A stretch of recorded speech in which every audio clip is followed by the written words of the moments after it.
정치권 소식 짚어보는 아침의 맞수 시간입니다. 이승훈 더불어민주당 전략기획위 부위원장, 조현삼 더불어민주당 선대위 부대변인, 노동일 파이낸셜 뉴스 주필, 최진영 국민의힘 중앙선대위 미디어 특보 단장 나오셨습니다. 안녕하세요. 네, 안녕하십니까. 방금 살펴봤던 여론조사 얘기로 먼저 시작을 해보겠습니다. 어제 발표된 NBS 대선 후보 지지도 조사입니다. 이재명 후보가 46%, 김문수 후보가 32%, 이준석 후보가 10%로 조사가 됐습니다. 지난주에 비해서 이재명 후보는 소폭 줄어들었고요. 김문수 후보와 이준석 후보 동반 상승했습니다. 어떻게 분석하십니까? 그래서 여론조사란 것은 기본적으로 지난 조사와 어떤 차이가 있느냐는 추세가 중요한 거 아니겠습니까? 똑같은 그런 조사기관에서 따지면 김문수 후보는 아무래도 보수층이 결집하고 있고, 특히 지금 좀 전에 보도에서 나온 것처럼 부울경 지역 이런 데서는 지지율이 많이 올랐지 않습니까? 그런 걸 보면 김문수 후보의 지지율이 상승세고 이재명 후보의 지지율이 조금 떨어지고 있다 하는 것은 기본적으로 지난 1차 토론에서 잘했다고 평가는 받고 있지만, 그때 나온 무슨 커피 원가 120원, 그다음에 무슨 호텔 경제학 이런 문제에 대해서 원가라고 얘기했지만 원재료비 얘기한 거 아니겠느냐라고 웃고 넘어갈 수 있는 일일 수 있고, 호텔 경제학 이런 것들은 돈이 그냥 도는 것이 가장 중요한 것이 경제 현상이다, 이런 얘기하면서 웃고 넘어갈 수도 있는 그런 문제를 이 후보가 끝까지 고집을 하면서 그걸 비판하는 사람들을 무식하다고 얘기할 그런 아주 완고한 태도가 조금 태도에 문제가 있다는 것으로 하락세를 부추긴 거 아니겠는가, 그렇게 생각해 볼 수 있습니다.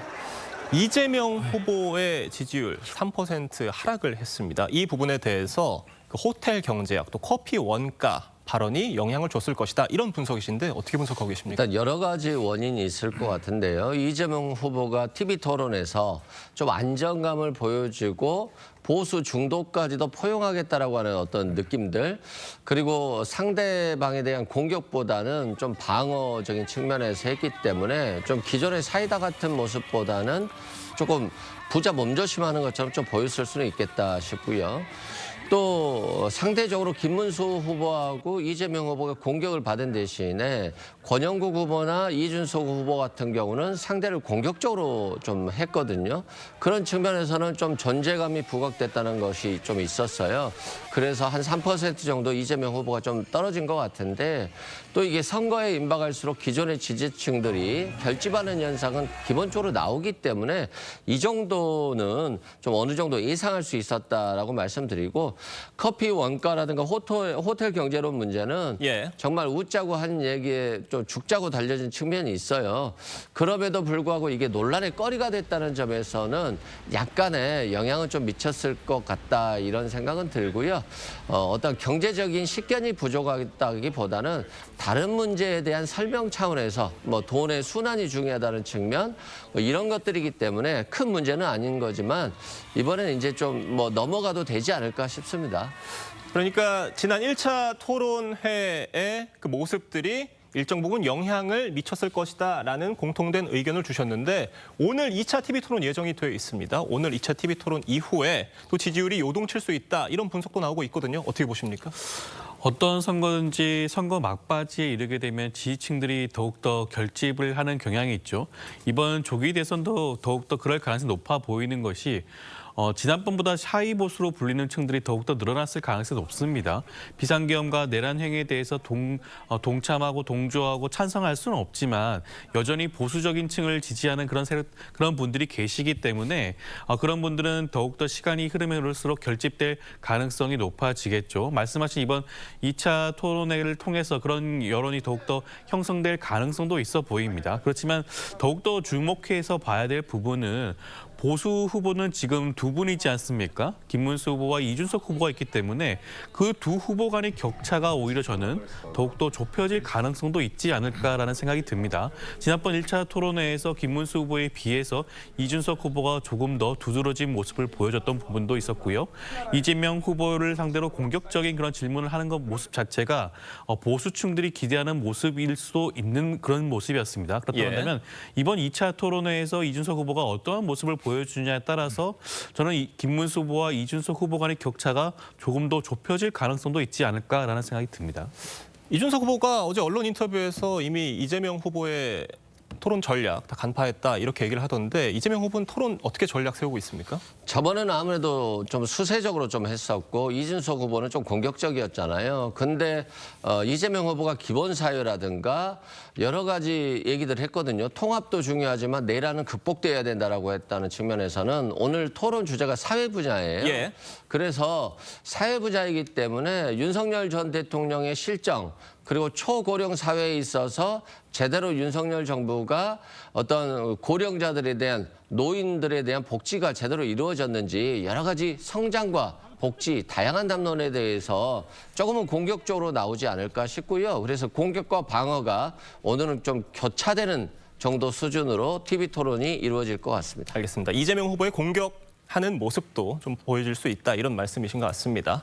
개혁신당 이준석 후보가 어제 긴급 기자회견을 자청해서 대선 완주 의지를 밝혔습니다. 반면 김문수 후보는 40대 국무총리 카드까지 꺼내들며 단일화 가능성을 열어두고 있는데요. 양측 입장 들어보겠습니다. 국민 여러분께서 받아보실 투표용지에는 기호 4번 이준석의 이름이 선명히 보일 것입니다. 야밤에 선포된 무지몽매한 비상계엄령을 단 몇 시간 만에 해제하였듯 두 개의 거탑을 무너뜨리기에 12일이면 충분한 시간입니다. 40대 총리 탄생도 자연스러울 정도로 공적 영역에서의 세대 교체를 확실히 하겠습니다. 국민의힘은 이준석 후보를 향해서 끊임없이 단일화 구애를 보내고 있는데 이준석 후보 어제 기자회견까지 자청을 해서 선을 확실하게 그은 모습 같습니다. 일단 해석은 그렇게 되고 있는데 이준석 후보의 지지율이 어제 처음으로 두 자릿수에 올라섰어요. 이게 어제 기자회견에 좀 영향을 미쳤을 것이다. 이런 분석이 있습니다. 전체 맥락을 봤을 때에 단일화 과정에 노란불이 켜졌다. 노란불은 경고등이고 그것이 빨간불로 가서 단일화가 무산될 것인지 아니면 파란불로 가서 단일화가 성사될 것인지는 조금 더 지켜봐야 될 것 같은데 예. 아시다시피 10%가 넘어간다라고 하면은 결국 선거 비용의 절반 정도는 보존되는 것이고 15% 갈 경우에는 선거 비용 전부 다 어떻게 보면 보존되는 그런 상황 속에서 지금 이준석 후보 같은 경우에는 나름대로 어떤 희망을 봤다 이렇게 하는 것 같습니다.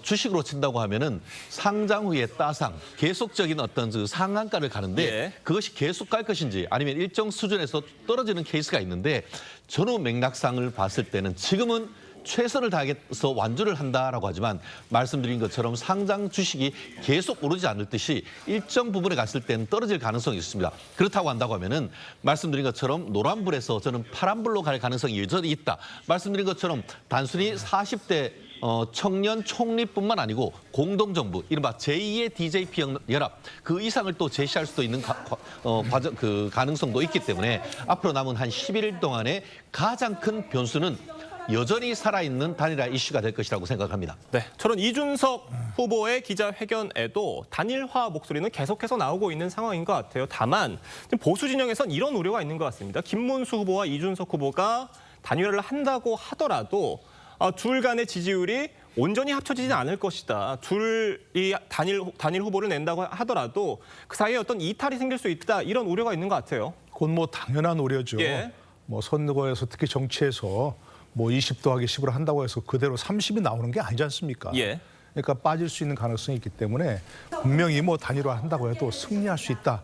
이런 보장을 할 수는 없거든요. 그리고 또 김문수 후보가 또 국민의힘이 부각되는 게 아니고 자꾸 단일화 이슈로 이렇게 계속 부각되는 것은 김문수 후보 자신에게도 바람직하지는 않습니다. 또 이준석 후보 개인적으로 보더라도 이번에 처음으로 저 대선에 출마하는데 처음부터 많이 단일화를 통해서 본인이 철수해버린다?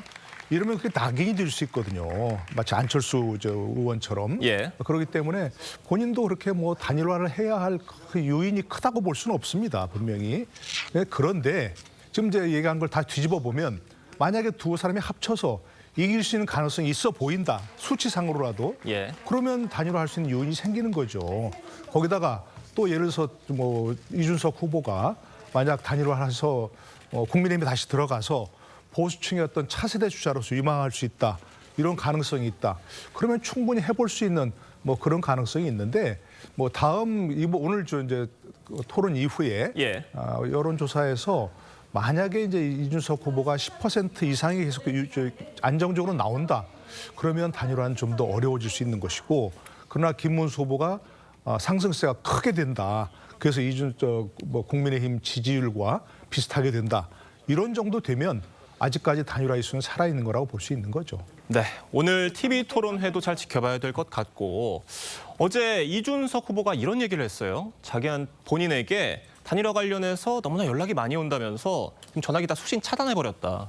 이준석 후보가 전화기가 하나랍니다. 뭐 다른 전화기가 있는 게 아니라고 하는데 이렇게 강경한 모습을 보였어요. 지금 김문수 후보 측에서는 이준석 후보의 마음을 돌릴 수 있는 어떤 묘수를 찾고 있을 것 같은데 어떤 게 있다고 보십니까, 밖에선? 제가 뭐 수신을 차단했다고 해서 전화를 안 받는 건가 그랬는데 국민의힘 쪽 수신을 차단한 것 같아요. 그래서 예. 그쪽 전화 안 받는다는 예. 것 같고 자신의 이름이 선거 용지에 있다라고 명확히 얘기했잖아요. 이건 명확하거든요. 그건 뭐냐면 인쇄가 될 때까지는 일단 단일화는 없다. 즉 이번 주까지는 없을 것으로 보여집니다.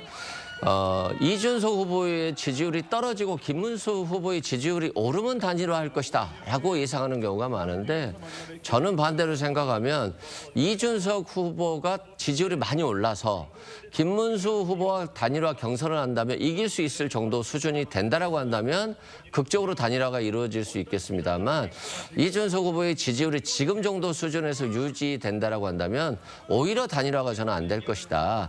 자꾸 선거 비용 얘기를 하시는데 길거리에 이준석 후보 선거 홍보원이 없어요. 결국에는 홍보물과 인쇄물 그 정도 수준에서 선거 비용을 절감하고 있기 때문에 저는 그 선거 비용 때문에 이준석 후보가 철회하는 일은 없을 것 같고 특히 예. 안철수 후보에서도 과거 항상 철수했다라고 비난받고 있잖아요. 정치적 존재감을 위해서는 저는 사퇴하지 않을 것이다. 그런 면에서는 이준석 후보가 좀 끝까지 기존의 구태 정치인과 다른 모습들을 좀 보여주면 좋겠다 이런 생각이 듭니다.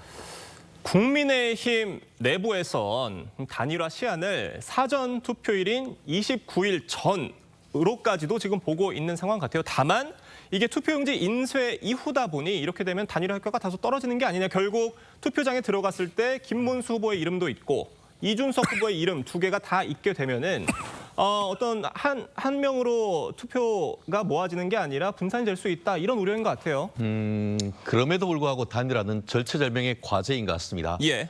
선거 전문가들 중에 선거는 구도가 70%, 인물이 20%, 그리고 또 정책이 10% 정도라고 할 정도로 구도가 압도적인 그 70%를 차지하는데 3자 구도 속에서 2위 후보가 한 번에 이기기는 현실적으로 어려운 점이 있죠. 결국 그렇다고 하면은 2, 3위 후보가 단일화할 경우에는 결국 1위와 마지막에 역전을 한번 해볼 만한 그런 상황이기 때문에 비록 29일까지 사전 투표 시작하기 전까지 단일화를 하지 못한다 하더라도 최종 그 현장 투표하기 전까지만이라도 단일화하면은 그 효과가 상당히 클 수밖에 없습니다. 결국 단일화가 이루어질 경우에는 당일 투표에서도 사퇴했다는 것을 벽보로 붙이는 그런 부분이 있기 때문에 예. 말씀드린 것처럼 조금 효과가 떨어질 수 있다 하더라도 국민의힘과 보수의 필승을 위해서는 여전히 가야 할 길이라 그렇게 보고 있는 것 같습니다. 뭐 어느 식으로든 단일화의 효과를 살릴 수 있는 방법은 있다 당연합니다. 말씀이십니다. 예. 계속해서 다음 이야기로 넘어가 보겠습니다. 이재명 후보가 자신의 대표 정책 중 하나인 기본사회를 다시 꺼내 들었고 김문수 후보는 정치 개혁안을 발표했습니다. 두 후보 목소리 들어보겠습니다. 기본사회위원회가 할 일은 기본소득을 포함해서 의료, 교육, 복지 여러 영역의 기본적 인권을 기본적인 수준을 확보해 주는 것이기 때문에 의원수 감축은 의회 기득권을 포기하겠다는 가장 상징적 장면이자 모든 공공개혁의 동력으로 승화될 것입니다. 이재명 후보가 이번 대선 국면에서 성장을 얘기를 하면서 우클릭을 하는 모습들 많이 보여줬었는데 다시 기본사회를 꺼내들었습니다. 어떤 전략의 변화가 있는 겁니까? 일단은 성장의 방점이 있다라고 하는 것은 뭐 당연합니다. 그리고 이준석 후보가 이재명 후보가 중도 보수까지도 포용하겠다. 그리고 경기가 너무 침체되어 있기 때문에 지금은 성장의 시대다. 이건 뭐 변할 수 없는 공약이다라고 보시면 될 것 같고, 그럼에도 불구하고 성장이 됐을 때 뒤따라오는 것은 분배인데 지금 고령 사회이고요. 또 청년이라든가 신혼부부들이 주택이 없어서 결과적으로는 출산을 안 하는 현상까지도 발생하고 있기 때문에 저는 뭐 기본주택 같이 역세권에 있어서 청년들과 신혼부부들이 쉽게 구입할 수 있는 주택들, 이런 것들까지도 이재명 후보가 굉장히 중요시 생각하고 있다. 다만 이제 재원 문제가 있고 지금 세수가 어려운 부분이 있기 때문에 이 부분에 대해서 구체적으로 발표까지는 못했습니다만 이 부분도 빼놓을 수 없는 공약 중 하나다라고 하는 것을 강조한 측면이 있고요. 또 오늘 내란극복과 관련해서도 사회 분야 토론이기 때문에 계엄과 같은 잘못된 것에 대해서 반성하지 않는 국민의힘 김문수 후보에 대해서는 명확하게 선을 긋겠다라고 하는 표현을 미리 사전적으로 한 것으로 보여집니다. 그러니까 지금 경기가 어렵다 보니 성장은 성장대로 하고 기본사회도 기본사회대로 하겠다, 이런 말씀이신 거잖아요? 그렇죠. 뭐 기본사회를 하려고 한다면 세금이 있어야 되잖아요. 국민의 돈이 있어야 되는데 세수 펑크가 윤석열 정부 들어서 160조 이상 난 걸로 제가 알고 있거든요. 그렇기 때문에 세수 확보가 굉장히 중요해서 일단은 성장, 그리고 기본사회까지도 빼놓을 수 없는 국민들에 대한 걱정이다라고 말씀드립니다. 네, 성장과 기본사회 둘 다 하겠다는 이재명 후보 측의 주장 어떻게 들으십니까? 글쎄, 한동안은 뭐 우회전하고 우측 깜빡이를 넣는 것으로 보였는데, 우회전 깜빡이를 넣고서 이제 좌회전하는 걸로 분명히 봐야 되겠죠. 기본적으로 뭐 지금 얘기하셨지만 아니 뭘 기본이든 뭐든 국민들에게 해주려면 돈이 있어야 되는 거 아니겠습니까? 근데 지금 뭐 꼭 윤석열 정부 때문에 돈이 없어진 게 아니라 지금 우리나라가 0% 성장입니다. 0% 성장이고, 그 좀 있으면 이제 마이너스 성장으로 돌아간다고 지금 국제기구도 그렇고 우리나라 여러 가지 연구기관들도 그런 전망을 내놓고 있습니다. 그러면 이재명만 대표만 되면, 대통령만 되면 뭐 갑자기 막 경기가 살아나고 성장이 되고 그렇겠습니까? 그런 데에 대한 혁신을 통해서 뭔가 성장의 동력을 다시 만들겠다, 불씨를 살리겠다, 이런 얘기를 먼저 해야 되는 거죠. 그리고 기본이 필요한 게 아니고, 제 얘기한 청년들에게 맞는 정책, 노인들에게 노인들이 맞는 정책, 또 극빈층에 맞는 정책, 그런 걸 내놓으면 되는 겁니다. 그걸 뭐 국민들에게 전부 얼마를 주겠다든가, 뭐 농어촌 기본소득을 해갖고 얼마를 주겠다든가, 그런 얘기 할 필요는 없는 거죠. 그런 복지가 당연히 필요하지만 그것은 국민들에게 보편적으로 해야 될 것이 아니고 필요한 사람들에게 필요한 복지 혜택할 수 있도록 그런 정책을 내놓으면 되겠다. 그리고 그 전제는 기본적으로 나라가 성장을 해야 되는 거 아니겠습니까? 우리가 과거에 비교할 수 없이 얼마나 많은 복지 혜택이 있습니까? 그 바탕이 바로 대한민국이 성장해왔기 때문에, 그리고 돈이 생겼기 때문에 하는 것이지, 나랏빚을 뭐 내면 안 된다 이렇게 얘기하는 것을 무식하다고 얘기하는 것은, 그 나랏빚 그럼 돈 찍어서 이렇게 하면 나중에 그 부담은 결국 청년 세대가, 이후 세대가 지는 거 아니겠습니까? 김문수 후보는 정치개혁안을 발표를 했습니다. 국회의원 수 10% 감축하겠다, 이렇게 얘기를 했는데 어떻게 들으셨습니까? 정치 개혁이 우선 되려면 이번 조기 대선이 왜 일어났는지를 한번 반성을 해야 되지 않을까요? 이번 조기 대선은 윤석열 전 대통령의 비상계엄과 내란행위 때문에 발생한 겁니다.